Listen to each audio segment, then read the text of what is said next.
இருண்ட வானம், அங்கு ஒளிவிடும் ஒரு நீல புள்ளி.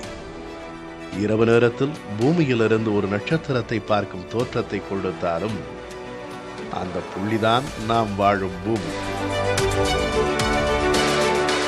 சூரிய குடும்பத்திற்கு அப்பால் இருக்கும் கிரகங்கள், நட்சத்திரங்களை பற்றி ஆய்வு செய்வதற்காக 1977 நாசாவால் அனுப்பப்பட்ட விண்கலம் தான் வாயேஜர் 1.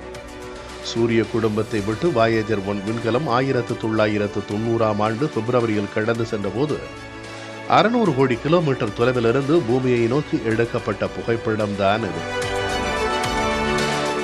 அதுவரை பூமி குறித்தான எத்தனையோ படங்கள் செயற்கைக்கோள்களினால் எடுக்கப்பட்டாலும் நாம் வாழும் பூமியும் இந்த பிரபஞ்சத்தில் மிகச்சிறிய துகள்தான் என்பதை அறிவியல் பூர்வமாக மட்டுமின்றி தத்துவ ரீதியாகவும் புரிய வைக்கிறது இந்த புகைப்படம்.